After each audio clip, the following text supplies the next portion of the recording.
இன்னைக்கு ராமநாதபுரம் நகரம் ஃபுல்லாக வந்து மக்கள்கிட்ட வந்து பிரச்சாரம் பண்ணோம். இவிஎம் தடை பண்ணிட்டு வாக்குச்சீட்டில் நியாயமாக தேர்தல் கொண்டு வரணும். இது வந்து மக்களுக்காக போராட்டம் கட்சி சார்பில் மக்கள்கிட்ட ஃபுல்லாக பிரச்சாரம் பண்ணோம். மக்கள்கிட்ட வந்து நம்ம சொல்கிற விஷயம் என்ன அப்படின்னா வந்து அடுத்து வந்து தேர்தல் நடக்க போகுது. எல்லா கட்சிகளும் வந்து கூட்டம் போட ஆரம்பிக்கிறாங்க. அடுத்து ஓட்டு கேட்டு வருவாங்க. மக்கள் வந்து என்ன சொல்லணும் அப்படின்னா எந்த கட்சியாக வேணாலும் இருந்துட்டு போ, எல்லா கட்சியிலுமே வந்து மக்கள் வந்து திமுக, நாம் தமிழர், காங்கிரஸ், சிபிஎம், சிபிஐ இது மாதிரி எந்த கட்சியாக இருந்தாலும் மக்கள் வந்து உங்களுக்கு ஓட்டு போட்டாலும் அந்த ஓட்டு வந்து உங்களுக்கு வரப்போறது கிடையாது. ஓட்டை வந்து திருடிடுவாங்க ஓட்டு மிஷின்ல. அதனால வந்து நியாயமா எல்லா கட்சியும் சேர்ந்து வாக்குச்சீட்டு முறையில நியாயமா தேர்தல் நடத்துறதுக்கு எல்லாரும் சேர்ந்து போராடி வாக்குச்சீட்டு முறை கொண்டு வாங்க. அதுக்கப்புறம் வந்து ஓட்டு கேட்டுவாங்க.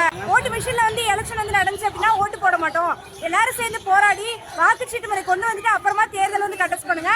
அதுக்கப்புறம் ஓட்டு கேட்டுவாங்க அப்படின்னு சொல்லி மக்கள் எல்லாம் சேர்ந்து சொல்லணும் அப்படின்னு சொல்லி மக்கள் வந்து ஃபுல்லா வந்து பிரச்சாரம் பண்றோம். மக்கள் வந்து இது வந்து சரியான முடிவு, அது வந்து நம்ம கேட்டாகணும், இதுக்கு ஒரு முடிவு வரணும்னா ஏதாச்சும் பண்ணியாகணும்ல அப்படின்னு மக்கள் வந்து சொல்றாங்க.